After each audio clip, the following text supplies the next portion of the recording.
nosso encontro de estudos para a apostila História do Espiritismo no Brasil.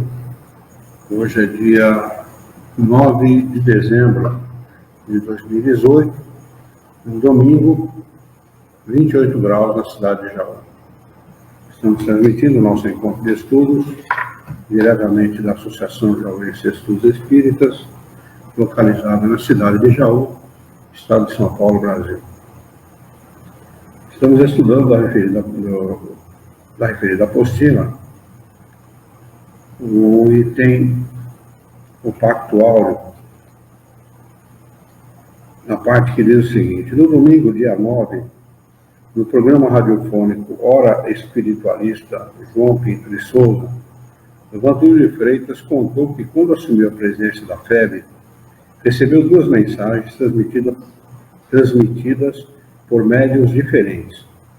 A primeira, toda a agitação ocorrida nos últimos anos, afirmando que, após os conflitos, todas as sociedades estaduais voltariam a se reunir em torno da federação. A segunda anunciava que o armistício seria selado no final daquele ano. Vocês estão vendo aí notas de números na frente de determinadas frases? Está no final da apostila, tem a bibliografia. Resta saber se Vantuil dificultou as coisas por 2 anos, apenas para que se cumprisse a profecia de seus amigos espirituais. Essa hipótese pode parecer estapafúrdia, todavia não podemos esquecer que o misticismo que caracterizava os dirigentes da Federação Espírita Brasileira. Sobre isso devemos recordar as sábias palavras de Allan Kardec. Abre aspas: os bons espíritos fazem que as coisas futuras sejam pressentidas, quando esse procedimento convenha. Nunca, porém, determinam data. Aqui tem um M aí. Risquem, por favor. Aqui está errado. É data. A previsão de qualquer acontecimento para uma época determinada é indício de mistificação. Os demais participantes do 2º Congresso Espírita Pan-Americano tomaram conhecimento da assinatura do Pacto Áureo na noite de 5 de outubro, através do confrade Arnaldo Santiago, que anunciou solenemente a unificação do espiritismo no Brasil. Composto em sua maioria por espíritos que não aceitavam a orientação doutrinária da FEB, o plenário do Congresso Pan-Americano não reagiu bem à novidade. Os congressistas não concordavam que um assunto de tal importância tivesse sido tratado à revelia de um congresso internacional, reunido exatamente para discutir a difusão e organização do espiritismo no continente americano. Acusava-se também a Federação Espírita do Rio Grande do Sul, do Estado do Rio Grande do Sul, de não haver cumprido as resoluções do 1º Congresso Brasileiro de Unificação Espírita, que determinava que ela divulgasse as conclusões de seus estudos, antes de regulamentar o funcionamento do Conselho Federativo Nacional. O que mais revolta, porém, era a subordinação da Confederação Espírita Brasileira, do CFN, à Confederação Espírita Brasileira. O constrangimento foi geral. No dia 14 de novembro de 1949, foi conseguida a unificação do movimento jovem. A União das Juventudes Espíritas do Distrito Federal, fundada em 31 de agosto de 1947 e ideologicamente ligada à FEB, fundiu-se com o Conselho Consultivo das Mocidades Espíritas do Brasil, saindo do 1º Congresso das Mocidades Espíritas do Brasil, de julho de 1948, criando o Departamento de Juventude da Federação Espírita Brasileira. Mais uma vez, de boa vontade, prevaleceu o bom senso. Clóvis Ramos, um dos defensores da fusão, atualmente tem outra opinião sobre o acordo. Não podia ter desaparecido o Conselho Consultivo nem a União. Esta se estava resolvida a ceder para unir ao ceder para unir, devia ter admitido a supremacia de uma entidade surgida de um Congresso Nacional e que tinha maior penetração. A União se confraternizaria com o Conselho, que teria, por sua vez, representação no CFN, da Federação Espírita Brasileira. Mas foi tudo diferente. Extinta ambas as associações federativas, surgiu o Departamento de Juventude da Federação Espírita Brasileira, formado de elementos da União e do Conselho Consultivo. Fácil se tornou depois, e não demorou muito, o afastamento pelo Dr. Vampiro de Freitas dos que vinham do Congresso, das lides revolucionárias de Leopoldo Machado. Para a efetivação final do Pacto Áureo, faltava a transformação das ligas espíritas, da Liga Espírita do Brasil, em entidade federativa regional. A Assembleia que trataria do assunto realizou-se no dia 20 de novembro de 1949, às 15 horas. Havia uma grande expectativa no ar. Aurino Sul, presidente da Liga e defensor da proposta, iniciou a reunião lendo a ata do acordo. Depois do discurso do presidente, Henrique de Andrade tomou a palavra, analisando o termo do documento e criticando o projeto. Lippmann Tesch concordou com a posição de Andrade, afirmando que o livro Brasil, Coração do Mundo e Pacto do Evangelho, do Espírito Humberto de Campos, psicografado por Francisco Cândido Xavier e citado na ata do acordo, possuía muitos erros históricos e doutrinários, como a elogiosa citação a João Batista dos Santos. Sebastião Torino discordou dos dois companheiros e louvou a atitude conciliadora de Aurino Souto e Lins de Vasconcelos.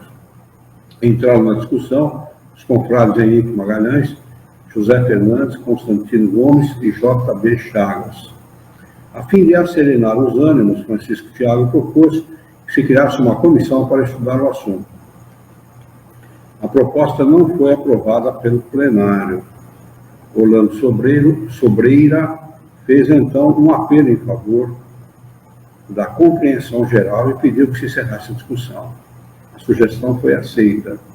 Diante disso, Aurino Souto submeteu o assunto à votação, cujo resultado foi o seguinte: A. Pela aprovação do acordo, 78 votos. B. Contra a aprovação do acordo, 13 votos. C. Abstenções, 10. Deolindo Amorim, na época secretário-geral da Liga, foi um dos que votaram contra a aceitação da proposta. Em carta a nós dirigida, no dia 30 de setembro de 83, ele explicou a decisão. Abre aspas. Fui contra o acordo de 49, depois do chamado Pacto Áureo, porque não concordei com a forma, o modo político, grifo dele, pelo qual se realizou o plano, trabalhado em segredo. Não houve assembleia antes, tudo já veio preparado. Em virtude da resolução da Assembleia, foi resolvido que a Liga Espírita do Brasil faria parte do Congresso Federativo Nacional e teria sua atuação reduzida ao âmbito do Distrito Federal, adequando seu nome à nova situação. Os defensores do Pacto Áureo haviam obtido mais uma vitória. No entanto, o novo plano de unificação estava longe de ser unânime. Além dos companheiros já citados, posicionavam-se contra o pacto os seguintes confrades: Arlindo Corrêa da Silva, Abstal Loureiro, Olívio Novaes, J. Alves de Oliveira, Amadeu Santos, Júlio de Abreu Filho, Pereira Guedes, Alfredo de Alcântara e Herculano Pires, todos com expressiva participação nas lides doutrinárias. Como o Norte e o Nordeste se mantivessem alheios ao pacto, Vantuil de Freitas pediu a Leopoldo Machado que fizesse uma visita àquelas duas regiões do país, noticiando o aparecimento do Conselho Federativo Nacional. O ilustre presidente da Federação Espírita Brasileira nos sugeriu por telefone, em fins de 1949, uma expulsão ao norte. Só seria possível no ano seguinte, a querida esposa estava desencarnando e nós havíamos voltado à direção do ginásio. Fomos efetivamente em fins de 1950. Nesse ínterim, o Conselho Federativo Nacional foi oficialmente instalado no dia 1º de janeiro de 1950, substituindo o antigo Conselho Federativo da FEB, reunindo apenas duas vezes no período de 24 anos.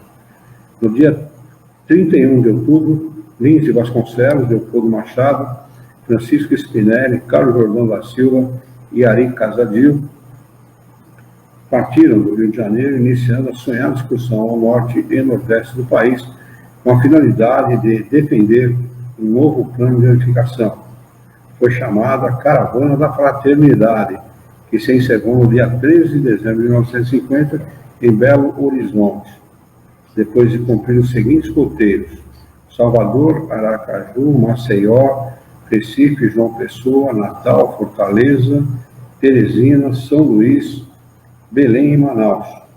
O trabalho da caravana, que a partir de Recife contou com a presença de Luiz Burgos Filho, consistiu em divulgar o Pacto Áureo, conseguir adesões ao Conselho Federativo Nacional, tentar unificar os movimentos locais e fundar entidades federativas.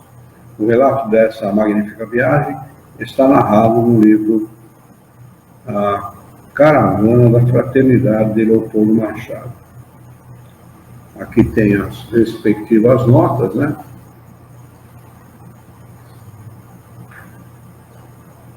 Cada uma se referindo a que está na frente das frases. Aí depois ele vai falar sobre o Pacto Áureo na Berlinda. Como vimos, a aceitação do Pacto Áureo não foi geral, pois diversos confrades se posicionaram contra o célebre acordo. Na imprensa, 2 jornais assumiram essa trincheira: O Poder e o Almenara. Desculpa. O Poder foi fundado em Belo Horizonte, em 1947, por Arlindo Corrêa da Silva. Apesar de ser grande amigo de Leopoldo Machado, Arlindo foi um dos primeiros a criticar o pacto, escrevendo em 1952 uma série de artigos contra o novo plano federativo.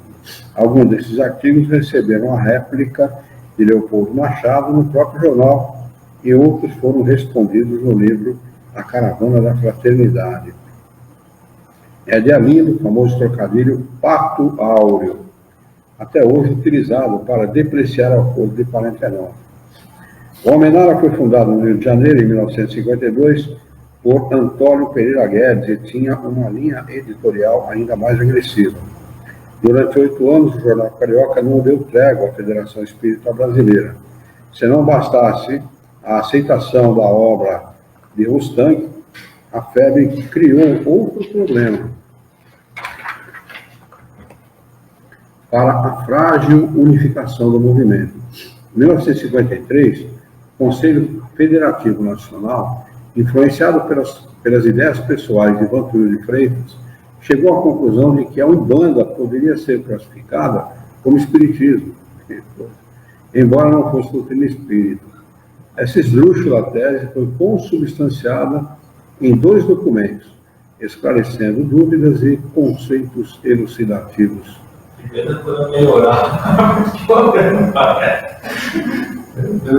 Eu não sei como é que esses caras podem escrever alguma coisa criticando a Igreja Católica. Evidentemente, a esmagadora maioria dos espíritos não aceitou essa definição absurda. Analisando a questão, Pereira Guedes escreveu no Almenara, abre aspas, instalou-se o Conselho e das listas tríplice, o presidente escolheu os nomes daqueles que deveriam representar as federações estaduais sem contrariar o pontífice, que pela primeira oportunidade poria em ação o seu plano de chefe arbitrário, tal como está acontecendo. A partir de 43, a única preocupação do presidente é o departamento editorial. Só a indústria do livro lhe interessava, e a doutrina tornou-se para ele coisa de somenos. O estoque é imenso, e a pequena praça para a venda da enorme produção. E pequena, desculpe, a praça para a venda da enorme produção. Para tanto, surge a propaganda Umbanda em direção a Kardec. Mas que livros serão vendidos em consequência dessa propaganda? No final de 58, o Vantuil proibiu a circulação do Almenara nas dependências da Federação. No início de 59, ocorreu o boato de que o Pacto Áureo ia ser rompido antes de completar o seu 10º aniversário.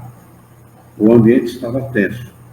O confrade Alfredo Molinário vinha desfechando violenta campanha contra Emanuel, André Luiz, Humberto de Campos, Chico Xavier e Vantuil de Freitas nas páginas do Almenara. Todavia, Idalício Mendes saiu em defesa da Federação. Ao chegar à promulgação do Pacto Áureo, a FEB reiterou sua confiança na unificação. Os que dela divergem precisam atentar que a FEB tem subsistido a todas as dificuldades. As divergências são pretextos desejados pelos inimigos do Espiritismo, e é a FEB que estão reservados os golpes mais fortes, por saberem a casa máter da doutrina do Brasil, no Brasil. Em março, Idalício critica a agressividade dos antifebianos. Abre aspas, os inimigos do Espiritismo são menos temíveis do que aqueles que, supondo-se espíritas, prosseguem de maneira inteiramente contrária ao que preceitua a doutrina, o que preceitou a doutrina, o interesse dele. Né? Em julho, repete-se a dose. Dentro do Espiritismo, encontramos pessoas que conservam as mesmas atitudes negativas que trouxeram a ingressar em nossa seara. A doutrina continua. O tiroteio continua. O Livro Novais fez a pesada crítica a Vantuil em O Semanário, e Molinário chama o presidente da FEB de Pradezinho. Nessa mesma época, circulou um prospecto nos centros do Rio de Janeiro, acusando os membros do Conselho Federativo Nacional de estarem servindo conscientemente ou inconscientemente a causa de Mustang. Numa reunião ordinária do Conselho, a União Espírita Mineira solidariza-se com a FEB, reafirmando sua confiança no Pacto Áureo. Afinal, chegou-se a outubro e o polêmico acordo completou 10 anos de existência. A FEB, preocupada em não acirrar os ânimos, foi extremamente lacônica na comemoração do evento. O Almenara, porém, não deixou por menos. Está provado que o Pacto Áureo é uma balela e o Conselho Federativo não tem nenhuma autoridade. Herculano Pires também usou as páginas do jornal para criticar o acordo federativo. Abre aspas. Hoje, enquanto graça a confusão, a USE permanece manietada pela algema dourada do Pacto Áureo, cuja chave está nas mãos do presidente da FEB. Fecha aspas. De fato, naquela época, o Conselho era muito pouco representativo. As reuniões do Conselho eram mensais e extremamente repetitivas, o que fazia com que a maioria das federativas indicasse os próprios diretores da FEB para representá-las. Por causa disso, os encontros do Conselho eram quase uma extensão das reuniões da diretoria da Federação. Apesar de todas as críticas, a Federação Espírita Brasileira foi mais uma vez vitoriosa. O Pacto Áureo não foi rompido, e Vantuil de Freitas ficou mais 11 anos na direção da casa. Ironizando os adversários da FEB, Luciano dos Anjos escreveu: quanto ao general Alfredo Molinário, ninguém fala mais dele, e tanto Emanuel como André Luiz e Humberto de Campos já o terão perdoado. O Almenara, em plena campanha contra a FEB, escrevia: com a cooperação de todos os amigos, o Almenara viverá. Morreu. Em 1970, Vantuil passou a direção da FEB a Armando de Oliveira Assis, após 27 anos no comando da instituição. A versão oficial diz que o velho presidente decidiu não se candidatar à reeleição em decorrência de sua idade avançada e saúde combalida. No entanto, alguns registros não oficiais de que Freitas desistiu de sua candidatura quando descobriu que havia um grupo liderado pelo próprio Armando que desejava sua saída. Esse grupo, embora tivesse total afinidade ideológica com Vantuil, considerava-o já muito velho para imprimir as mudanças que a federação necessitava. Foi assim que Armando Assis assumiu a presidência da FEB com a intenção de modernizar. Aqui tem as notas, né, logo em seguida, e lá embaixo o atalho. Armando de Oliveira Assis assumiu a presidência da FEB, promovendo mudanças. Em outubro de 70, durante a primeira reunião do Conselho Federativo Nacional, na seccional de Brasília, Assis lançou o projeto das zonais, com a finalidade de dinamizar as atividades do órgão, tornando-o mais representativo. O plano definitivamente instalado em abril do ano seguinte consiste em A. Dividir o país em 4 zonas, B. Criar conselhos federativos em cada zona, C. Promover reuniões dos conselhos zonais, D. Realizar reuniões extraordinárias do Conselho em Brasília para unificar as resoluções regionais. Primeiro, em novembro é lançado o lema da Novel Administração. O lema era modernizar sem banalizar. No entanto, essa modernização era apenas operacional. Ideologicamente, não havia a mínima intenção de inovar. Pelo contrário, uma das metas da nova diretoria era defender desassombradamente as tradições da casa. Isso ficou claro quando a FEB, numa reunião ordinária do Conselho, realizada no dia 6 de fevereiro de 71, apresentou um documento intitulado Resolução. Resolução no 1/71. Número, né? Desculpe. Que tamanho é número? Deixa eu colocar um tracinho aqui para não corrigir na próxima apostila. Número. Abrindo fogo contra os confrades que queriam aprofundar os estudos dos problemas políticos, sociais e morais da atualidade.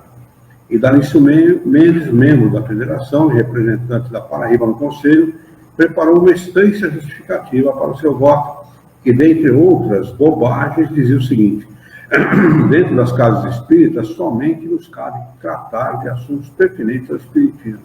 Olha de onde vem a história de não poder falar de política dentro das casas. Vem daqui, ó. É desaconselhável debater problemas políticos sociais. Partidários deveria ser, mas políticos sociais nunca. Tem que debater sempre. E outros, como os relativos à sexualidade. Na verdade, toda a falação era contra o chamado Movimento Espírita Universitário. O Movimento Espírita Universitário foi fundado em 61, em São Paulo, e teve 3 fases distintas. Foi Paranhos quem ampliou o raio de ação do transformando a revista A Fagulha no órgão oficial do grupo e incentivando a criação de seccionais em Salvador e Rio de Janeiro.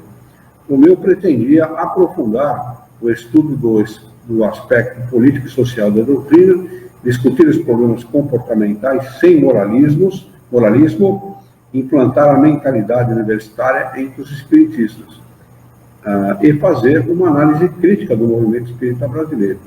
A reação foi negativa. Febianos e antifebianos se uniram para combater o grupo universitário, tendo a USE desligado do seu quadro social. Vê se pode.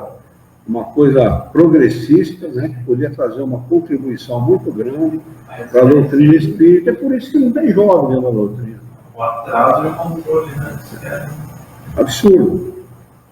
Olha aqui, até Herculano Pires, que no início apoiava os rapazes do movimento, passou a criticá-los na imprensa, acusando-os de misturar o espiritismo com o marxismo. Bom, se tendeu para isso, já é outra história, né? Mas devia-se fazer o controle necessário e dar espaço total para essa meninada, né? Conduz, né? De maneira ordeira, de maneira correta, essa meninada para se discutir de tudo, tem que se discutir de tudo. O Espiritismo estuda tudo, por que não discutir? Todavia, em que pese o respeito que temos pela opinião do grande espírita paulista, temos de convir que, pelo menos em suas publicações oficiais, o meu manteve-se numa linha equilibrada do ponto de vista doutrinário. O movimento espírita universitário acabou em 1973, uma pena. Depois do ataque aos subversivos, tá, entre aspas aqui, né, a FEB voltou-se contra uma velha implicância sua, os cursos de espiritismo. Criticando, Luciano dos Anjos escreveu o artigo Cursilhos de Espiritismo.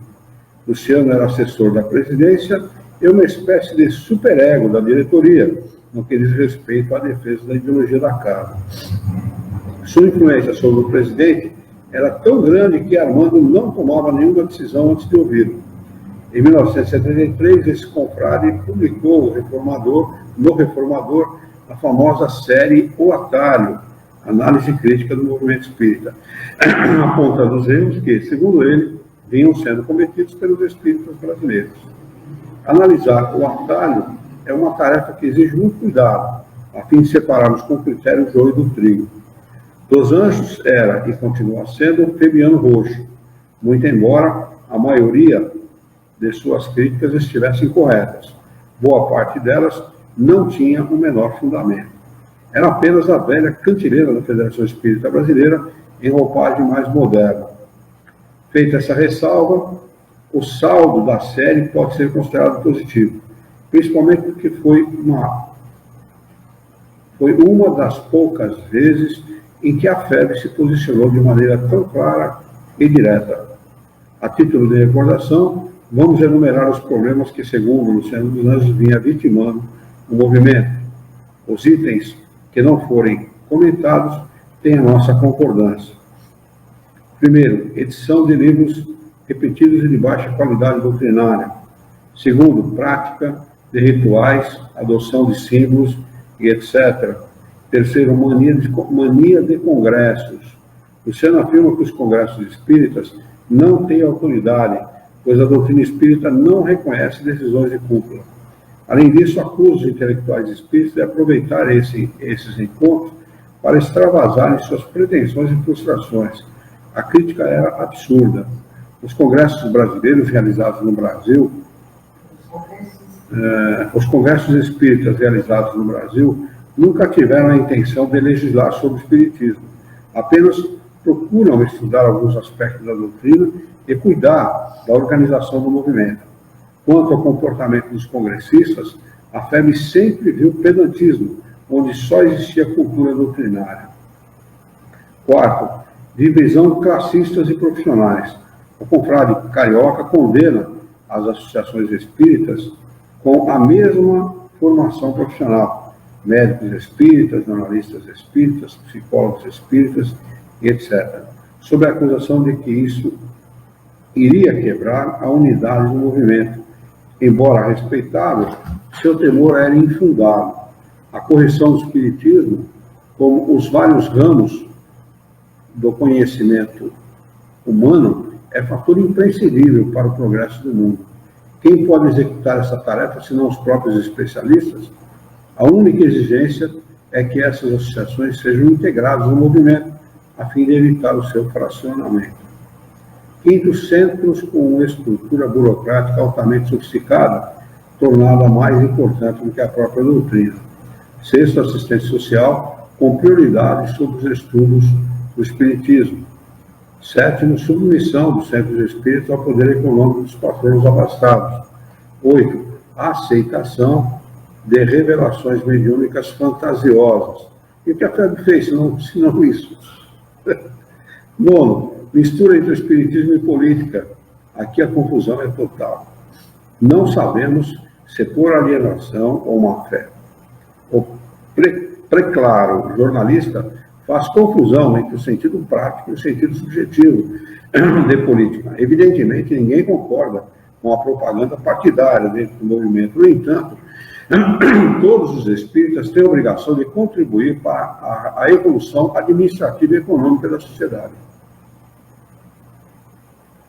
interessando-se por esses assuntos e participando dos movimentos sociais. Não existem posições apolíticas, mas sim suprapartidárias. Aquele que se recusa a participar está apenas colaborando na manutenção do status quo. Vejamos o Festival das Contradições da referida crítica. Abre aspas. Espiritismo e política são incompatíveis. Mentira. É inútil tentar um paralelo entre ambos. Outra mentira. Ou a criatura faz política ou faz espiritismo. Mentira. Toda vez que se fala de espiritismo, está fazendo política.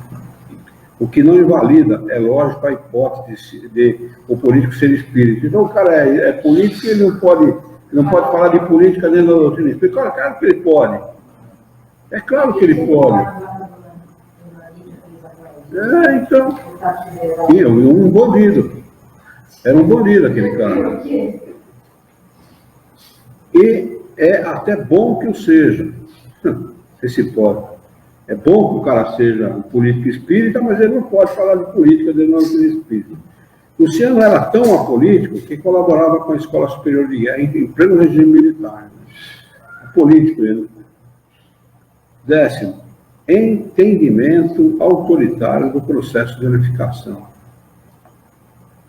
11º, programações doutrinárias ruidosas, com bandas de músicas, faixas, gambiarras, palanques, excursões e foguetório.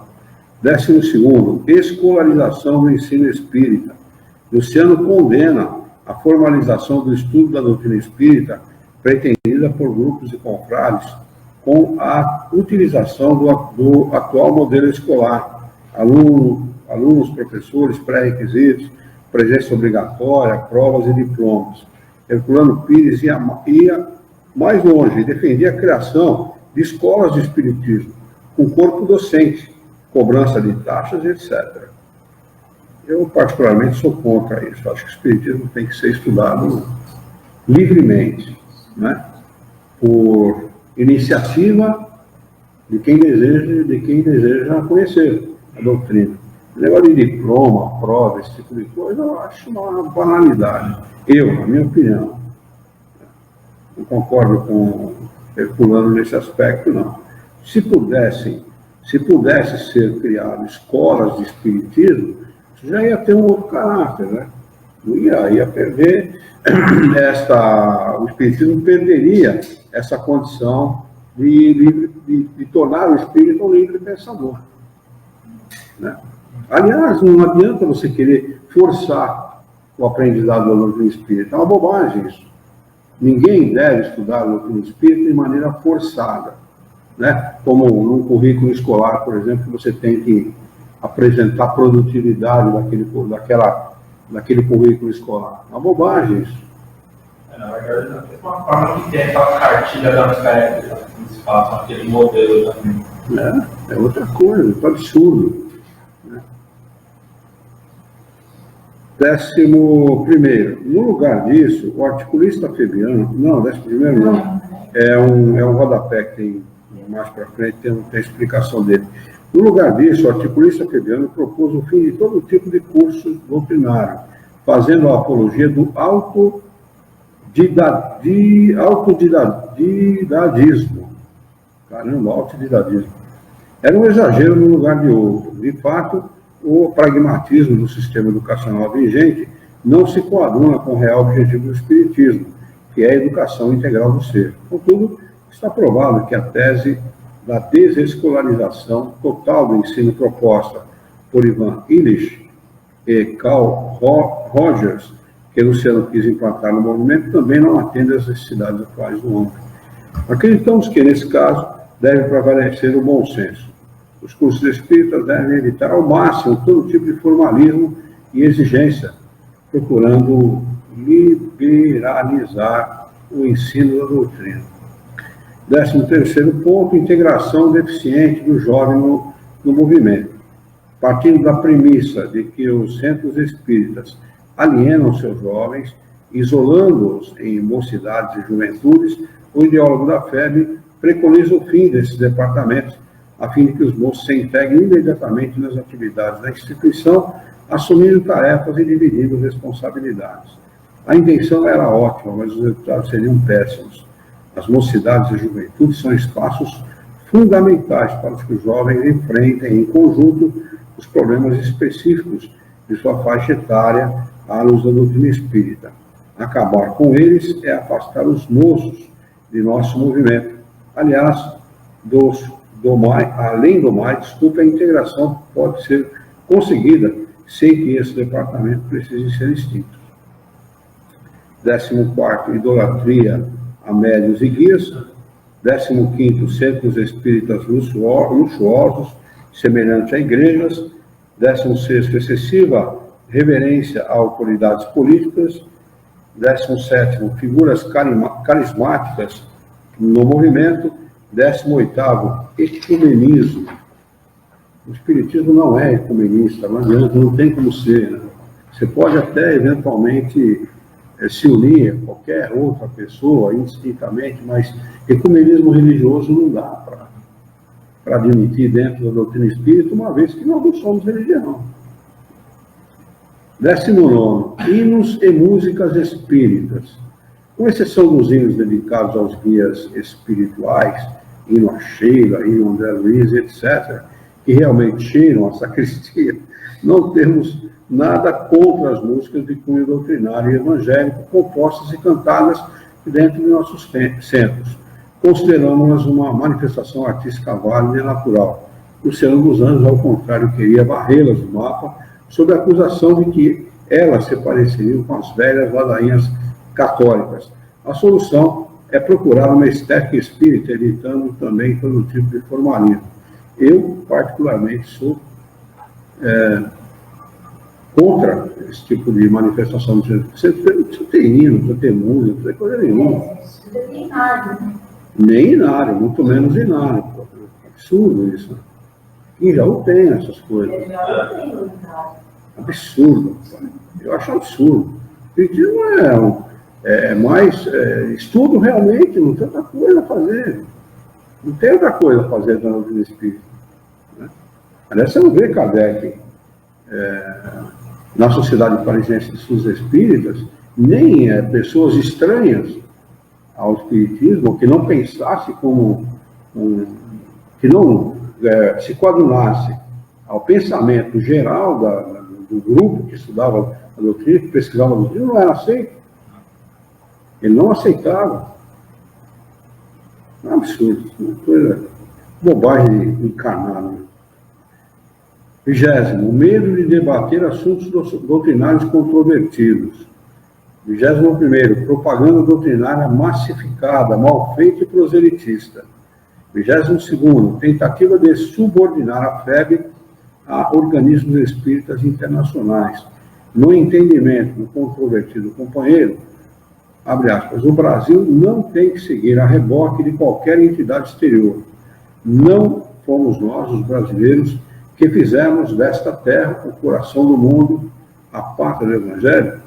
Logo, estamos todos muito à vontade para dizer aos confrades e amigos do mundo que, se desejarem, nós os receberemos de braços, que bobagem, ufanismo, sem cabimento, de braços abertos, mas em posição naturalmente invertida, isto é, o mundo girando à volta do Brasil. Mas olha que coisa. Tamanha pretensão, tamanho salvacionismo, tamanha megalomania, não merece muitos comentários. A FEB pode perfeitamente se filiar a entidades internacionais, desde que a sua autonomia seja respeitada. Afinal, não é isso que acontece com as federações estaduais, que não aceitam a obra de J.B. Mustang? 23º, mistura do espiritismo com o marxismo e o fascismo. É lógico que não podemos misturar o espiritismo com qualquer doutrina, seja ela política, filosófica ou religiosa, sob pena de perdermos nossa identidade ideológica. Todavia, podemos estudar essas ideias aproveitando o que elas têm de bom e verdadeiro. O marxismo, por exemplo, é uma escola filosófica altamente respeitável, na qual podemos colher importantes subsídios sobre a evolução histórica, política e econômica da humanidade, excluindo-se, evidentemente, tudo aquilo que contraria os postulados fundamentais do espiritismo. O mesmo não podemos dizer do fascismo, a desprezível doutrina política do ditador italiano Benito Mussolini, que só serviu a seus interesses pessoais. Colocar o marxismo em pé de igualdade com o fascismo, marxismo em pé de igualdade com o fascismo, é um erro imperdoável do ponto de vista filosófico. O articulista Fabiano foi traído pelo seu insofreável anticomunismo. 24º, subordinação do espiritismo à parapsicologia. Isso é absurdo mesmo. 25º, tentativa de democratizar o sistema federativo. Dizem que Luciano dos Anjos é a reencarnação de Camille Desmoulins, importante figura da Revolução Francesa. No entanto, parece que ele andou se esquecendo dos ideais que o levaram a lutar contra o absolutismo. Ora, abre aspas, ninguém talvez seja mais democrata do que eu. Entretanto, o regime democrático, tal como conhecemos politicamente, não se ajusta ao movimento espírita. Deus não nos consultou quando tem de nos enviar o Messias. Imaginemos os presidentes das federações sujeitos aos oscilantes pontos de vista dos presidentes dos centros espíritas. A mesma situação diz respeito à Federação Espírita Brasileira. A FEB é reconhecidamente uma instituição extraterrena. Nossa Senhora! Extraterrena. Não sendo mais do que uma projeção de sua verdadeira sede, que está no alto. Não está nem embaixo, está no alto. Ora, se a sua diretoria dependesse do voto de instituições externas, ela estaria sujeita a confrades que, por sua vez, já haviam sido escolhidos equivocadamente. Teríamos, então, uma inversão muito estranha. A FEB, em vez de orientar o movimento espírita, estaria sendo orientada por ele. Sua diretoria jamais será eleita por outro órgão que não o seu Conselho Superior, quer dizer, os cardeais, né, do movimento espírita, cujos membros comungam integralmente do programa de Ismael, sem nenhuma divergência. O confrade está completamente equivocado, como já tivemos a oportunidade de demonstrar em nosso artigo Federações de Democracia. Apenas a democratização do sistema federativo pode unificar, de fato, o movimento. O resto é conversa. 26º, espíritas viciados em passes. 27º, fanatismo pelos guias espirituais. 28º, festanças e promoções com finalidades proselitistas ou beneficentes. Como se vê, o atalho foi um caldeirão de erros e acertos. Por causa disso, a série conseguiu desagradar a todos. Aqui tem as notas referentes a isto que nós lemos. Lá, o item 7, a queda dos radicais.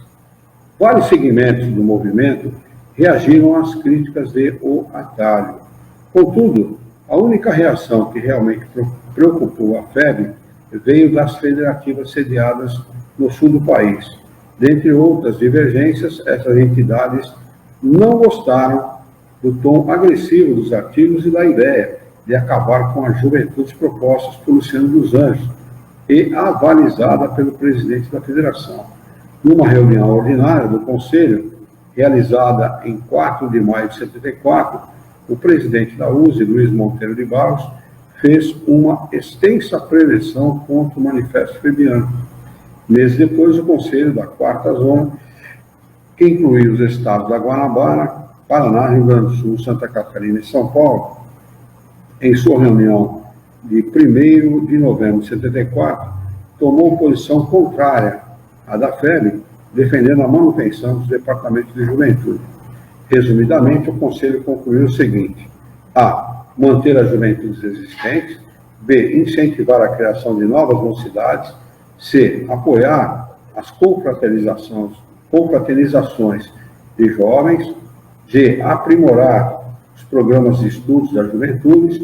E. Estimular a integração dos jovens nos centros e nos órgãos unificacionais. A decisão da 4ª Zona caiu como uma bomba na FEB, ocasionando mais uma crise na instituição. Vários diretores e membros do Conselho Superior começaram a questionar o poder, a representatividade e o acerto das ideias de Luciano dos Anjos. Francisco Thyssen era o líder desse grupo. Esse fato surpreendeu muita gente, pois Thyssen, no início, apoiava as teses de Luciano, tendo até sugerido transformar a série O Atalho num livreto subscrito por todos os diretores da federação.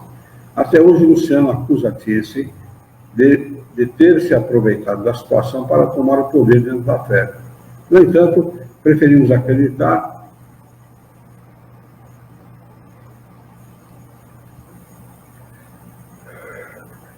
que Thyssen percebeu o erro que estava cometendo, apoiando ideias que dificultavam ainda mais a frágil unificação do movimento espírita nacional, como é natural em situações dessa natureza. O grupo dissidente fez várias reuniões estudando soluções para a crise. Tomando conhecimento dessas articulações, Armando Assis convocou uma reunião do Conselho Superior da FEB com a intenção de pedir a exoneração dos revoltosos.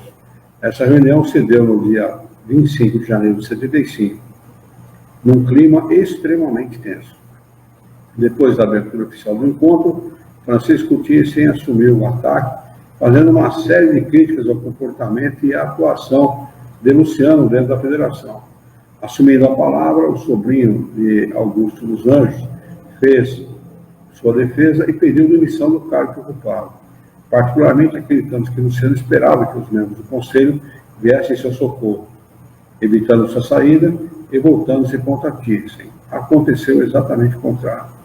O Conselho Superior respirou aliviado, aceitando o pedido de Luciano e manifestou solidariedade apenas ao presidente Armando de Assis, que acabou desistindo do confronto. Esses fatos não existem registros oficiais, pois o confrade Arthur do Nascimento rasgou o ato da reunião com a concordância de todos os presentes. Esse pode, uma coisa que devia estar marcada, né, na história, para todo mundo conhecer, para todo mundo saber. Um absurdo, né? Vejamos o que Luciano dos Anjos diz Luciano dos Anjos a respeito da sua queda.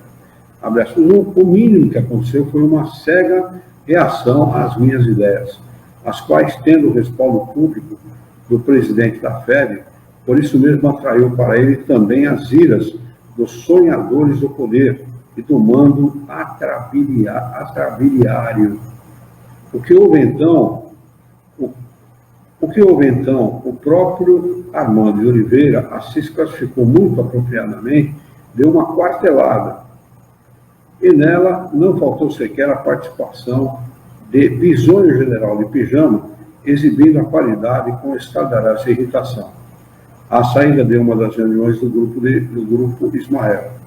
Na disputa imprudente por aquele poder e por aquele mando, preferiu o retraimento mais honroso e mais cristão.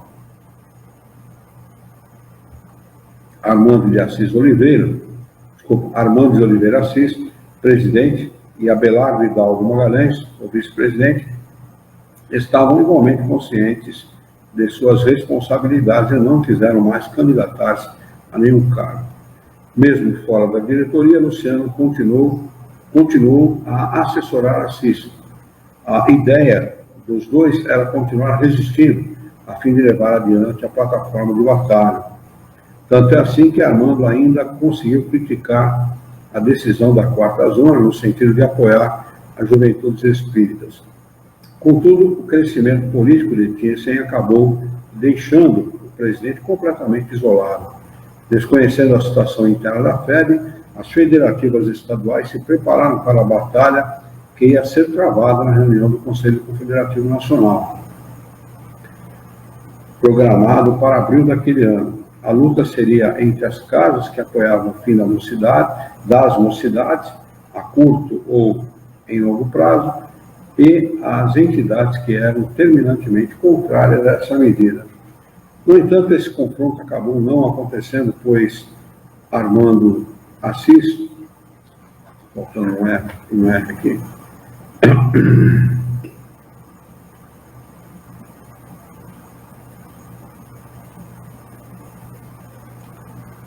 vigiado de perto por Thyssen, acabou dando o dito pelo não dito. ao afirmar que a FEB combatia os departamentos distantes e não os departamentos que tivessem seus jovens integrados nas demais atividades do centro, o que era uma grande inverdade. Como consequência disso, as federativas que apoiavam o movimento jovem conseguiram aprovar as seguintes conclusões firmadas no documento final do encontro. A. Manter as mocidades e juventudes existentes. B. Continuar incentivando a criação de novas mocidades ou juventudes sob a forma de departamentos, coordenadorias ou congêneres, sem denominação e diretoria própria. Apesar dos pesares, mais uma vez a unificação foi preservada. Depois dessa fragorosa derrota, Assis pensou em renunciar, mas foi convencido a permanecer no cargo, a fim de não causar escândalos que pudessem favorecer os críticos da federação. Enquanto isso, Thiessen foi articulando sua chapa, visando a eleição da nova diretoria, que devia realizar-se no dia 16 de agosto de 75. Chegando o dia da votação, Armando não se candidatou à reeleição e Francisco Thiessen foi alçado à presidência da casa por unanimidade de votos. Logo depois, Armando Assis, Luciano dos Anjos e Abelardo Hidalgo foram afastados do Grupo Ismael e nunca mais pisaram na FEB. Luciano, porém, não colheu só tempestades. A parte aproveitável do atalho acabou sendo absorvida por todos os movimentos em doses homeopáticas. Quem pôde negar que ele tinha razão na questão dos livros, das práticas ritualistas e ritualistas da burocracia, do assistencialismo, etc., etc. Aqui tem as várias notas, depois em seguida a administração Thiessen. Olha, faltam 4 minutos, mas se vocês quiserem dá para a gente terminar. Hã? Só tem uma página. Administração Thiessen. O marco da nova política febiana foi a abertura do seu departamento de infância e juventude.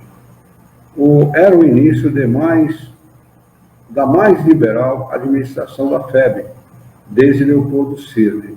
Os principais avanços da federação nesse período foram os seguintes: comparecimento ao 6º Congresso Brasileiro de Jornalistas e Escritores Espíritas, visita ao Instituto de Cultura Espírita do Brasil, realização do primeiro encontro nacional sobre a evangelização espírita infanto-juvenil, aproximação com Deolinda Amorim, intercâmbio com as instituições espíritas estrangeiras, pronunciamento desvinculado do espiritismo da Umbanda, lançamento da campanha nacional de evangelização espírita infanto-juvenil, patrocínio do 7º Congresso Brasileiro de Jornalistas e Escritores Espíritas, em conjunto com a recém-fundada Abrage, criação de um quadro especial do Conselho para agrupar as entidades especializadas de âmbito nacional, participação nos encontros da CEPA, Confederação Espírita Pan-Americana, essa genuinamente espírita, viu?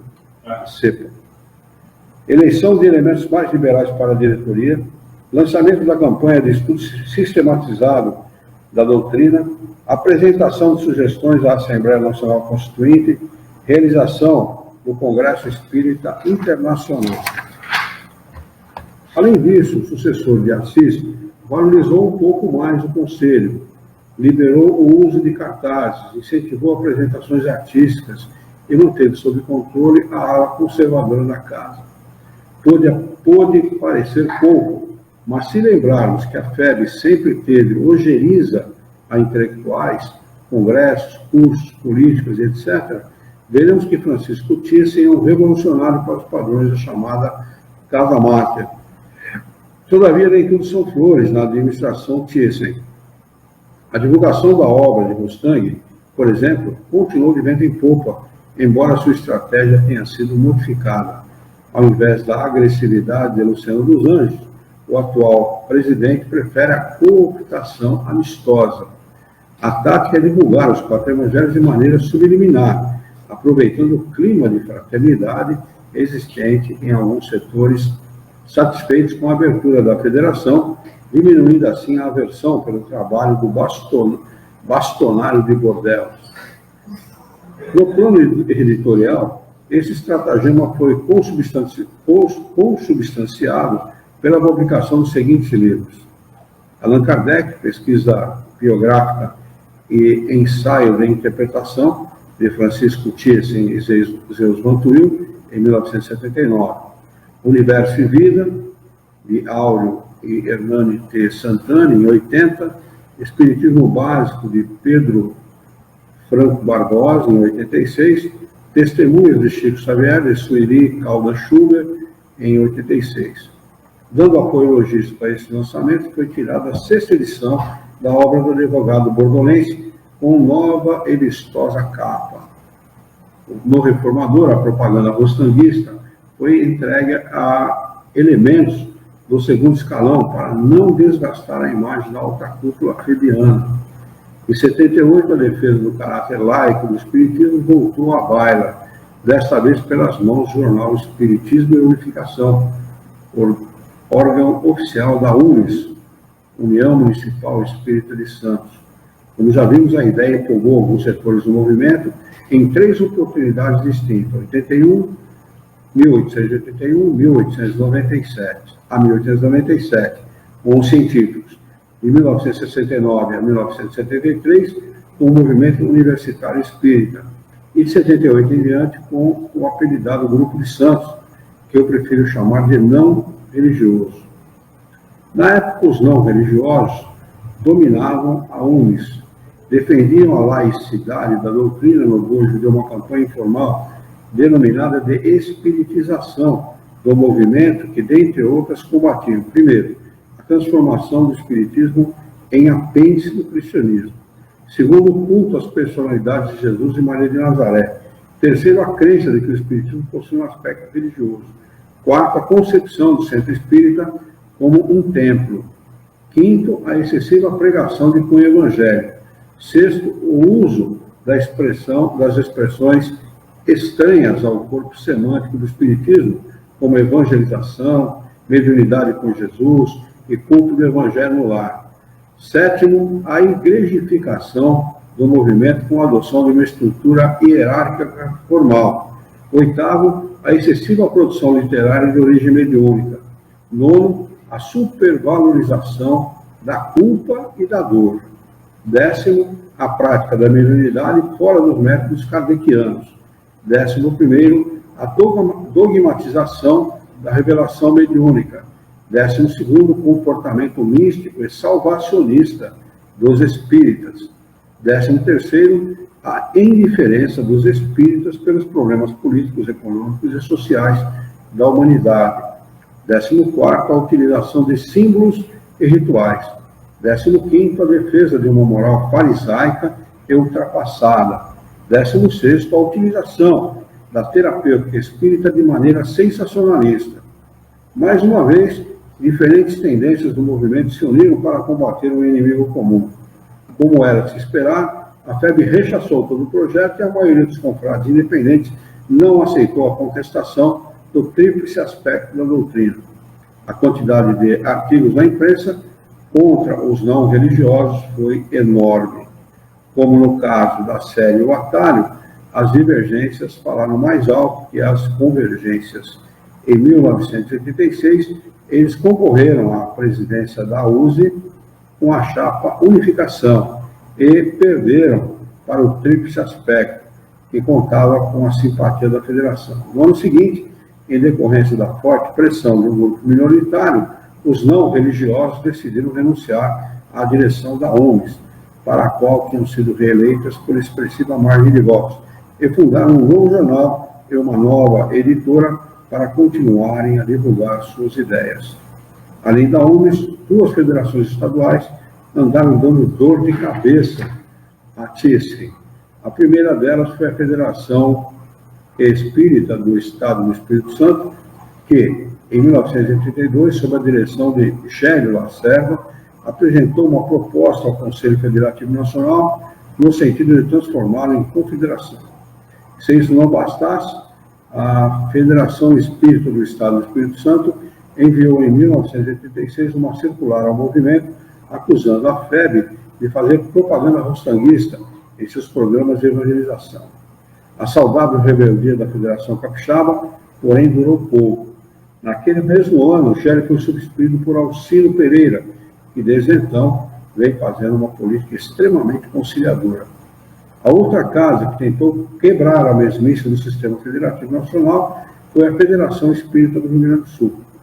Também em 1986, a Federação Espírita do Rio Grande do Sul, sob o comando de Salomão Jacob Benchaia, lançou o projeto Kardecizar, que encampava diversas propostas da campanha pela espiritização do movimento. As consequências não se fizeram esperar.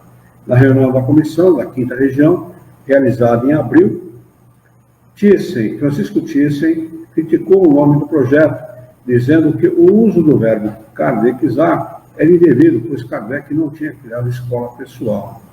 Benchaia aceitou as ponderações de Thyssen, mudou o nome do programa para Desvios Doutrinários, mas de nada adiantou. Em novembro, na reunião do Conselho, Thyssen voltou a criticar as posições da Federação Gaúcha. No ano seguinte, Benchaia perdeu as eleições na Federação Espírita do Rio Grande do Sul para Hélio Burmeister. Quando os chamados movimentos paralelos, atividades não integradas no esquema federativo, Thyssen teve um comportamento contraditório, pois, enquanto criou um quadro especial no Conselho para agrupar as grandes instituições paralelas, continuou a combater os grupos menores, como a Concafras, Confraternização das Campanhas Altos de Souza, Cafelma, Caravana da Fraternidade, Leopoldo Machado, em ZASDE, Encontro Nacional sobre o Aspecto Social da Doutrina Espírita e outros. Aqui tem as notas. E logo em seguida, eu coloquei por minha conta as 2 comunicações dadas à exortação ao estudo e à caridade e à unificação. Aqui, essas comunicações foram dadas aqui, supostamente por Kardec, e eu coloquei elas aqui para que vocês tivessem conhecimento dessas comunicações, que de Kardec não tem absolutamente nada, e eu acho que é interessante para nós ler aqui a conclusão, lá na última página, a conclusão que a FEB chegou. É muito interessante essa conclusão, porque ela é bastante tendenciosa, dá uma boa noção do que pensa a Federação Espírita Brasileira acerca do movimento espírita. Conclusão: publicando as instruções dadas por Kardec, que de Kardec não tem absolutamente nada, a Sociedade Espírita Fraternidade não só satisfaz a vontade daquele missionário, como também cumpre o dever imposto à sua consciência e manifesta nas opiniões dos seus associados. Lembra-se que a fraternidade é aquela que acabou dando origem depois da federação, brigava com a outra, eram os científicos e os religiosos. Aqui está em negrito. Não pode, porém, calar a necessidade que há de fazer-se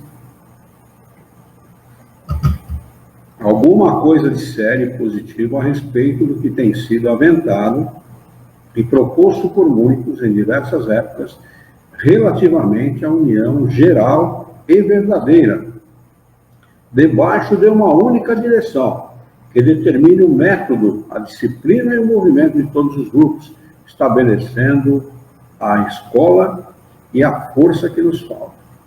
Não será exagerado o tempo de algo produzi-los, não será chegado o tempo de algo produzi-los, não basta de ridículo e de falsas apreciações sobre a doutrina e seus adeptos.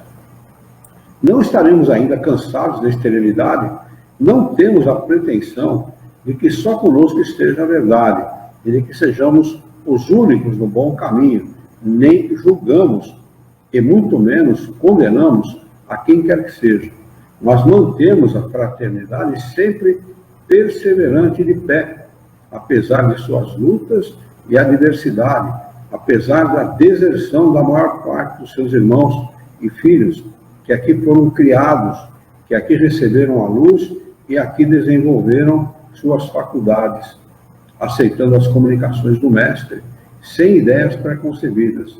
Estamos certos de que o guia Ismael empunhando seu estandarte no seio dessa sociedade, tenda levantado por ele mesmo, e para ela chama todos os de boa vontade, sinceros nas suas convicções, que queiram concorrer para a formação do grande agrupamento de onde parta a orientação e se irradie a luz da verdade.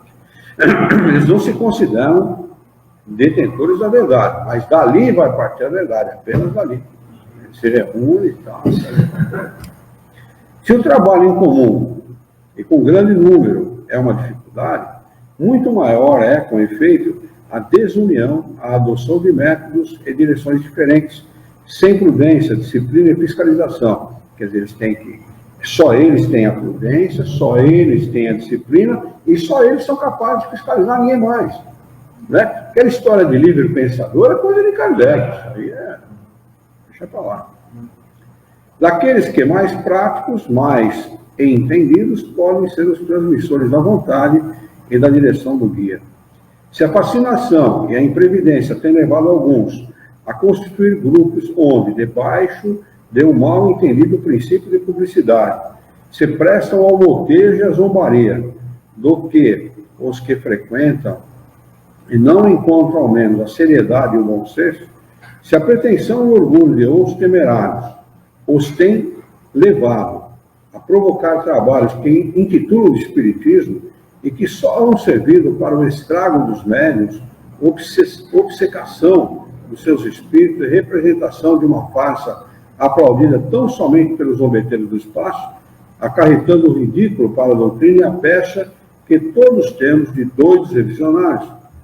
Se os mais santos trabalhos, tais os das curas físicas e morais, só têm servido para despertar a inveja, a especulação, o interesse sórdido e a curiosidade dos falsos crentes que profanam e nodoam uma fonte de propaganda e de provas, é dever de todos os sinceros dos que compreendem e sentem a responsabilidade individual e coletiva que lhes toca. Vir em socorro dos que se desviam e comprometem, estabelecendo essa união, esse agrupamento homogêneo e solidário, invariável no seu método e no seu objetivo, onde, com a força e a luz que eles advirão do alto, poderiam arrebanhar as ovelhas transviadas, orientando os cegos e, em nome da doutrina, protestar contra os falsos profetas, contra os que, falsos profetas, a desvirtuam e profanam, tornando-se instrumentos dos filhos das trevas e não a personificação da verdade. Sociedade Espírita Fraternidade, que é a nossa única, que diz nota da editora, em 1973. As diversas mensagens do Espírito de Allan Kardec, aqui reunidas, que é as que estão aí antes dessa conclusão, foram transmitidas através do médium Frederico Pereira da Silva Júnior, na Sociedade Espírita Fraternidade, do Rio de Janeiro, em 1888 e 1889. Foram elas enfechadas no opúsculo para distribuição gratuita pela Federação Espírita Brasileira, intitulado Ditados de Kardec, na qual circulam pelo menos 3 edições, a terceira em 1934, mas a primeira publicação das mensagens ocorreu em 1893. Pela sua grande importância e permanente atualidade, a Casa Mártir do Espiritismo a incluiu de há muito tempo nesse volume. Para os que desejam maiores detalhes a respeito do trabalho pioneiro dos espiritistas brasileiros, recomendamos as obras editadas pela FEB, Brasil, Coração do Mundo e Pátria do Evangelho, do espírito Humberto de Campos, médium Francisco Cândido Xavier, e grandes espíritos do Brasil, de Zeus Vantuí. É isso. Durma-se com um barulho desse. Vocês têm que ler essa mensagem, você vai ver que claramente não é de café. Linguagem. Eu cheguei a ler essas mensagens já na internet sobre isso. Elogiando a FEB, né? Dizendo que a unificação tem que ser porque Brasil, coração do mundo e pátria do Evangelho, porque o anjo Ismael, o anjo tutelar do Brasil. Isso daí de anjo Ismael, acho que é a pior de todas. Faz tempo já. Faz E tempo. um rebanho e um só pastor. Faz tempo. A coisa começa na França 6 anos depois da edição do Livro dos Espíritos com o J.W. Mustang. A coisa começa ali. E a gente sabe, pela leitura daquelas mensagens de Kardec, que você imprimiu para mim, que a coisa... Eles vinham combatendo Kardec, né, ao longo da vida dele, e logo em seguida da morte dele, tentaram realmente destruir tudo que foi possível destruir. Tanto que na França, na Europa, não se conhece Kardec. Kardec é ilustre desconhecido. Né? Não tem conhecimento. E eu ouvi contar que uma das minhas intenções, se tudo der certo, na minha vida, se Deus me permitir, eu quero ir conhecer o túmulo de Kardec. Se der certo, eu quero conhecer. Então, diz que quem chega no Père Lachaise e pede os que ficam ali recepcionando o pessoal, que ali é um cemitério museu, né? Ali tem várias personalidades sepultadas ali. Então, a primeira coisa que elas falam, vocês são brasileiros, né? E só vai visitar o túmulo de Kardec os brasileiros. Sempre está florido com tudo porque os brasileiros se colocam.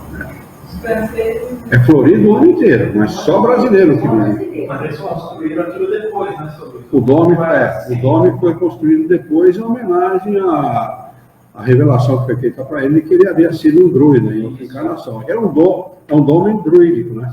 É um altar druídico, né? Feito daquela forma. Mas é muito interessante, né? Quer dizer, Kardec é um desconhecido. O museu de Kardec foi feito logo depois do desencarne dele, foi criado um museu, com roupas dele, objetos de uso pessoal, então foi destruído. Destruíram, literalmente. Tem alguma coisa no Museu da França, nos museus da França, cartas escritas e tal, mas estão em museu e só se você for e receber uma autorização super especial para você consultar, caso contrário. Eu vi que a livraria que tinha, ela estava passando por dificuldade da mudança que parece que estava com que fechar, cara. Tem bastante documentação dele. Mas parece que aquela livraria, aqui não é verdadeiro, né? Eu vi fake, aqui não é verdadeiro. Quem foi o Cláudio Costa, ele que falou para mim. Eu vi que estava uma matéria. Uma moça Falando, eu também vi, achei bacana também, ficou legal, né? Vamos saber. Mas apesar que a FEAL tá com vários documentos, né? Como é que é o nome? Do acervo do Canuto de Abreu. Eu ajudei eles lá. Eu também ajudei. Também mandei uma contribuição para eles lá. E postei para todo mundo, né? Quem quiser ajudar, colaborar. Né? Você mandou para mim, depois eu salvei, aí logo em seguida eu postei no grupo, no nosso grupo lá. Eles colocam lá depois, né? O nome lá depois tem um. Se quiser, eu pedi para ficar anônimo, né? Aí tem certeza que quer ficar anônimo, não vai aparecer isso, não quero que apareça mesmo. Não interessa aparecer nada, né? Se a federação desse homem de importância do espiritismo não acontecia essas coisas desse médico aí. Então. Esse homem aí. Na realidade, esse cara não realmente dessa importância. Mas esse cara não é espírita. O pessoal mistura tudo. O pessoal coloca tudo num saco só e debita tudo na conta da doutrina espírita. Mas a federação, ela erra e errou quando quis associar a Umbanda com o espiritismo. Não é espiritismo. Não que eles não tenham importância. Pelo contrário, tem importância sim. O trabalho deles é um trabalho muito bonito. Toda vez que faz Umbanda séria, se consegue resultados muito bons. Eu sei que consegue. Eu sei que minha mãe também trabalhava, usava alguma coisa da Umbanda nos trabalhos dela. Entendeu? Mas para coisas sérias. Né? Você consegue resultados muito bons, mas não tem nada a ver com doutrina espírita. É uma religião criada por brasileiros, no começo do século XIX. Nossa, esse médium aí, tem um negócio lá, né? Esse médium, na realidade, ele é como lembra daquele do Rio de Janeiro, que falava que recebia o Dr. Fritz e tal? Na realidade, esse pessoal, o que acaba acontecendo? Eles têm mediunidade, acabam conseguindo alguns resultados e acabam se envaidecendo com isso e ganhando dinheiro com isso. A cidade vive por... Nossa, falou que 90% daquela cidade é tudo estrangeiro. Então, esse cara do Rio de Janeiro, como é que é o nome dele? Você lembra? Recebeu o Dr. Fritz? Aquele que morreu num acidente trágico. Queiroz, não sei o que Queiroz. Luiz de Queiroz, uma coisa assim. Ele era, acho que era engenheiro. Lembra desse cara? Então, ele, segundo o que eu já ouvi contar, ele vinha, Edson Queiroz, isso mesmo. Ele vinha com um carro importado. Eu não sei se Mercedes-Benz, importado, não sei que carro que era. Estacionava num determinado local, pegava um carro estragadão e chegava com esse pau velho lá no local onde ele fazia as operações. Entendeu? Diz que tinha 5 ou 6 carros importados. Entendeu? Esse da Nova Abadia, né? O nome da localidade, diz que tem fazenda, com gado. É coisa. Mas não tem nada a ver, mediunidade não é propriedade da doutrina espírita. O pessoal mistura muito as coisas. E coloca na nossa conta.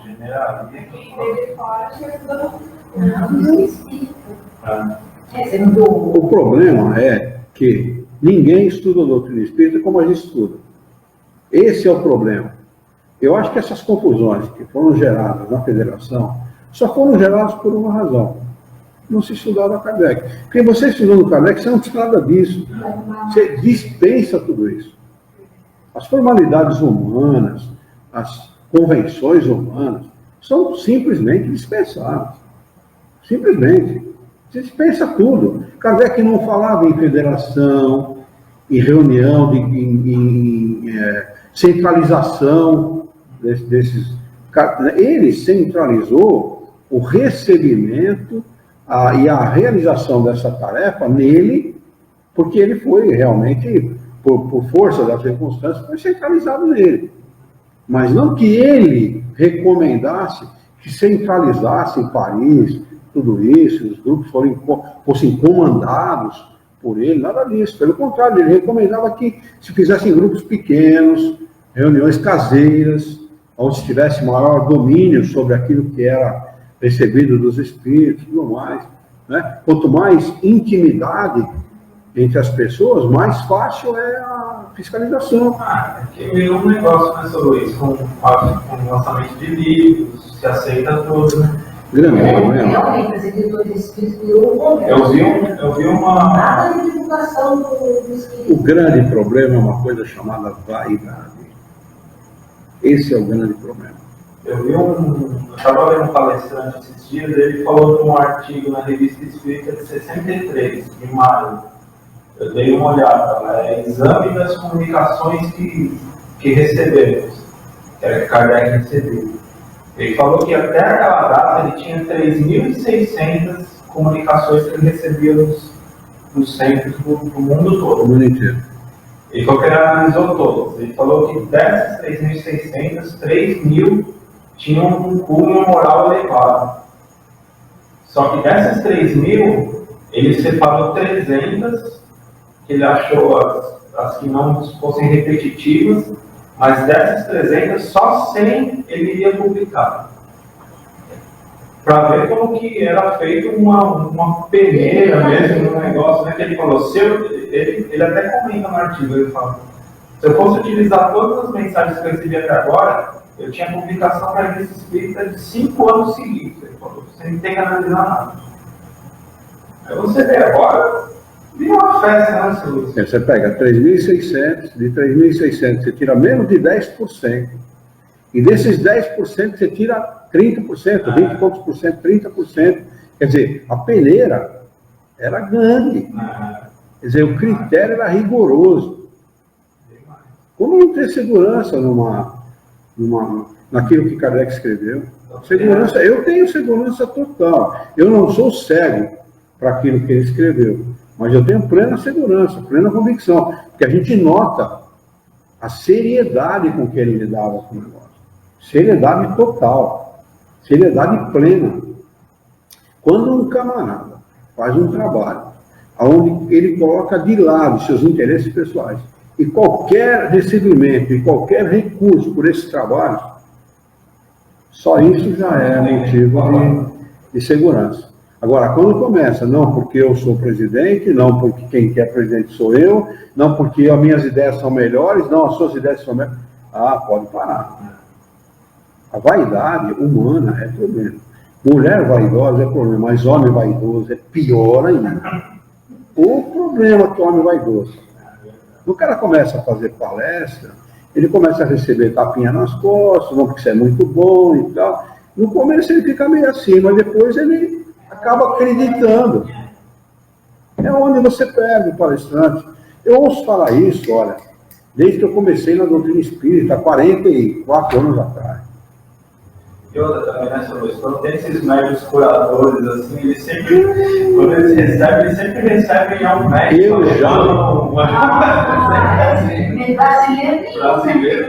Eu já me beneficiei de cura espiritual, eu já me beneficiei. Eu tinha um problema nas costas, a Yara testemunha. Nós somos um médium lá na Zona Norte de São Paulo. Ele fez um corte nas minhas costas, doeu. E eu fiquei de resguardo. E tinha uma marca nas costas, né, Yara? Aí ela viu, eu não vi. Não consegui ver. Também não me interessei em ver. Eu me senti debilitado fisicamente. E me ajudou bastante. Eu não posso dizer que não me ajudou, não. Entendeu? Mas daí, o cara pegar uma faca, passar na sola do sapato, enfiar nos olhos do outro. Peraí, é temeroso, né? É perigoso, sabe? Uma coisa muito perigosa. Só disso, né? Onde foi assim, é perigoso, esse tipo de coisa é perigosa. E depois é o seguinte, só médico pode dizer que cura. A própria lei diz isso. Né? Quando a gente dá o curso de passe aqui na casa, a gente pede para as pessoas nunca falar em cura, nunca. Porque é um crime previsto na legislação. Só o médico pode falar em cura. Nós não temos o direito, nós podemos fazer um trabalho coadjuvante, um trabalho de auxílio, de ajuda, mas nunca de cura. Não teve um centro espírita aqui que foi processado por um médico por causa disso. Porque eles falavam cura.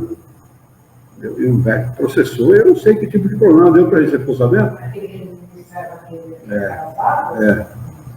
Eu não sei que tipo de problema, eu sei que eles foram processados. Ninguém dava coisa para tomar, mas dizia para falar em cura. Porque você pode até, eventualmente, você dar alguma coisa para a pessoa, como a gente dá água fluidificada aqui, né? Mas nunca falar em cura. Abandona o tratamento e fica nisso.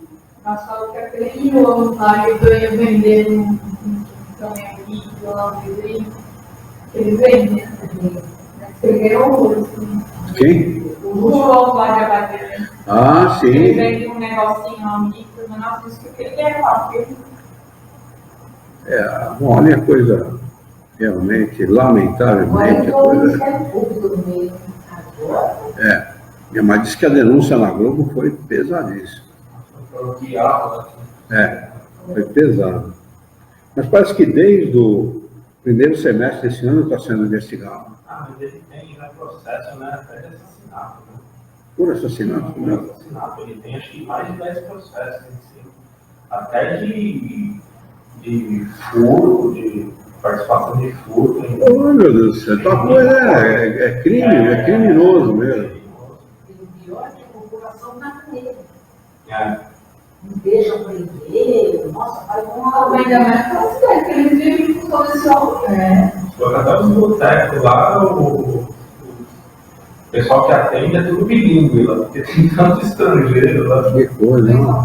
Nossa, pessoal, o que eles compram de lote de terra lá, é um absurdo. Quem compra? Os estrangeiros? Os estrangeiros, eles vêm de longe lá para tratamento, eles compram até terra lá.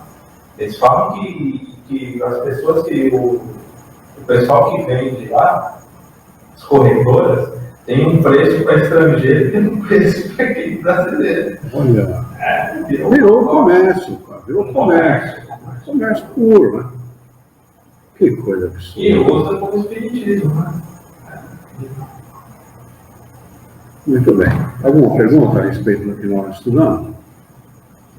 Tem uma dúvida no assunto. Esse negócio de evangelho no lar também foi criado. Foi criado pela Federação, né? A Federação e pelos centros espíritas da época, né? Os centros religiosos, né? Na realidade, a Federação Espírita Brasileira mudou o nome agora há pouco tempo. Eles chamavam de o culto do Evangelho no lar. Tinha até um livrinho. Como fazer o culto do Evangelho no lar, ou faça o culto do Evangelho. O Espiritismo não tem culto, é um absurdo. Sabe? Aí eles se tocaram que não devia chamar de culto e tal, então passaram para o Evangelho no lar apenas. Sabe? Olha, se eu não me engano, foram os centros espíritas que criaram. E a FEB encampou, abraçou a coisa. Porque eles são religiosos. Eles são eminentemente religiosos. E lançou um folheto, entendeu? Dizendo como praticar o culto do Evangelho no lar. O que é um contrassenso. O espiritismo não tem culto. Kardec deixa claro isso. Quer dizer, é ir contra a doutrina espírita. Já o próprio fato deles adotarem Mustang como ensinamentos que estão acima da doutrina espírita, já é um contrassenso. Então, eles são realmente, se a gente for ver na realidade, eu acho que a FEB ela trabalha muito mais contra a doutrina dos espíritos do que a favor da doutrina. Muito mais contra, porque ela denigra a doutrina dos espíritos. Né? Quem que em sã consciência pegue uma obra de Kardec, por exemplo, Livro dos Espíritos, lê o Livro dos Espíritos e depois vai lá ver o que a Federação Espírita Brasileira fala a respeito da obra de Kardec, ele fala, poxa, se a Federação Espírita Brasileira está dizendo que a obra do outro é a revelação da revelação, esse cara não serve para nada. Tá? Uma pessoa... Para que eu vou ler? Para que eu vou ler isso? Então eu vou ler outras coisas. É um absurdo que se faz com a doutrina espírita e a Federação faz com a doutrina espírita absurda. Já pegou aquela apostila da ESP? Já leu aquilo? Mistura Emmanuel, André Luiz, Kardec, mistura um monte de coisa junto. Põe Emmanuel, André Luiz, depois põe Kardec, depois volta no Emmanuel. Não pode. Pode. Emmanuel, acho que deve ter dois, Emmanuel. Deve ter um que deve ser o espírito guia do Chico, deve ter outro que chama o mesmo nome, que é obsessor. Porque não é possível. O cara dizer para ele que ia tirar a vida dele se ele não continuasse trabalhando, como é que pode? Quem é se existe algum espírito no universo que tenha o poder sobre a vida, não existe nenhum. O poder da vida é do Criador apenas. Né? Ele é o Senhor da vida, né? Ele que pode tirar alguém da carne ou manter alguém na carne, só ele pode. Como é que o espírito pode ameaçar o médico e tirar ele da carne? Né? E nós temos a tutela sobre a sua vida. Que tutela? Que é isso? Que história é essa? Será que o Chico não se tocou? Que ele estava sendo obsediado? Não devia ter se tocado. E ele ainda se defendeu, né? Falou. Se defendeu certo, né? Porque até um rapaz comentou. Ele partiu para o lado do bom senso. Ele falou, poxa, e o livre-arbítrio que eu tenho? Se eu não quiser aceitar, aí que ele ameaçou. Ele ameaçou. Ele ameaçou em função dele ter falado isso. Ele achou que ele ia ser aceito sem questionamento. Aí, como ele ameaçou, ele falou, não, imagina meu livre-arbítrio. Aí ele ameaçou ele, falou, se você não quiser, nós temos autorização de tirar você da carne. Mas tanta gente, se você questiona, tanto esses espíritos como o médium mesmo, nossa, pessoal cai mal. Mas olha, eu vou falar uma coisa para você, você já deve ter percebido. Eu não entro em polêmica. Eu acho isso uma grande perda de tempo. É bobagem, sabe por que é bobagem? É mais ou menos como um sistema político. Né? Uma pessoa de direita e uma pessoa de esquerda. A pessoa de esquerda, ela está doutrinada pelo sistema. Ou ela é um psicopata, se for um dirigente comunista é psicopata. Não existe dirigente comunista que não seja psicopata. Psicopata não é um cara que tem defeito na mente. Ele não é defeituoso mental. Ele é um cara que não tem moral. Apenas isso. A maioria é muito inteligente. Ele simplesmente não leva em consideração o interesse alheio. Ele faz tudo pelos seus interesses, por aquilo que ele deseja atingir. Não leva em conta a dor, não leva em conta a verdade, não leva em conta absolutamente nada. E aqueles que não são dirigentes e que são comunistas são doutrinados. Quer dizer, como é que você vai conversar com uma pessoa que é doutrinada se ela, por ela mesma, não tentar entender aquilo? Então, a mesma coisa são os espíritas que enveredam por esse caminho. Nós também, nessa casa aqui, nós também tínhamos outras maneiras de praticar a doutrina espírita.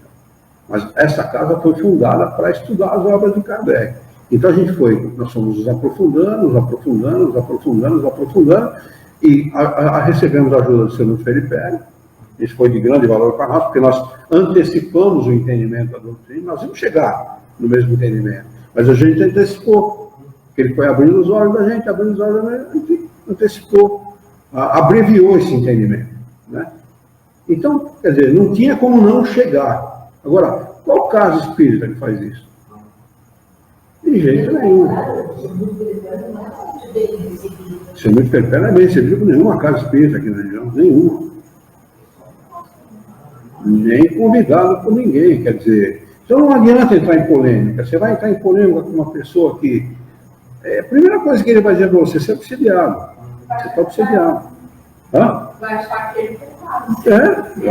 Já fala que nós somos todos obsediados, né? Ficamos sabendo. Nós somos excluídos, não é nem citado. Não é nem citado pela USE, outras caras. Ninguém da USE vem aqui, fala nada, porque não está vindo também. Ele não vai pagar mensalidade para ninguém, nem para a USE, nem para ninguém. A gente já faz um sacrifício danado para poder manter a casa, está pagando mensalidade para ninguém, coisa nenhuma.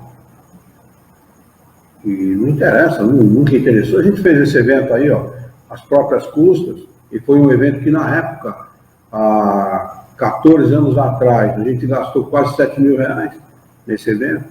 Fizemos jantar, vendemos pizza, nossa. Fizemos das tripas do coração para fazer esse evento. E não houve apoio de ninguém. Apoio financeiro, nem apoio doutrinário. De ninguém.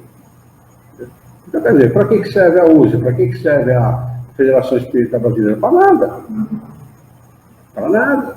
Porque eu, particularmente, penso da seguinte maneira: se eu sou uma federação, se eu centralizo, ou eu tenho a função de centralizar alguma coisa, bom, tem lá um evento lá em tal lugar, mande uma carta para eles. Estamos sabendo que vocês vão realizar um evento e tal, né? Contem com o nosso apoio. Se vocês precisarem de alguma coisa, contem com o nosso apoio. Eu acho que deveria ser a premissa da casa, dar apoio. Né? Você dando apoio, você faz com que as pessoas se alinhem a você, não que se distanciem. Você pega ali uma apostila como essa, de um cara que esteve dentro, ou está dentro ainda da febre, falando o que ele fala da febre, não quero nem saber desse tempo. São alienígenas. Não tem nada a ver com doutrina espírita. Ali se trata de defender ideias pessoais, defender interesses pessoais, defender vaidade, orgulho, esse tipo de coisa. Nada mais do que isso. Vamos fazer a nossa prece? Vamos então levar o nosso pensamento, mentalizar a figura excelsa e amiga de Jesus, ele que é o nosso mestre, é o nosso modelo e guia da humanidade, e juntos com Jesus nos dirigir ao Criador, ao Senhor da vida, fonte inesgotável de paz, de amor, de bondade, de misericórdia e justiça, para agradecê-lo muito pela oportunidade de aqui estarmos reunidos em seu nome, para estudarmos a apostila, a história do Espiritismo no Brasil. Nós humildemente pedimos bom ânimo, coragem, determinação, ideias renovadas, alegria de viver e muito entusiasmo para que nós possamos trabalhar, sermos úteis e dignificarmos a vida. Auxilia-nos ainda, Senhor, a orientar a própria existência com um profundo e sincero respeito pelo nosso próximo. Em teu nome, em nome de Jesus, em nome dos bons espíritos, em nome do nosso diretor espiritual e de sua equipe, nós declaramos encerrado o nosso encontro de estudos dessa noite, e que assim seja.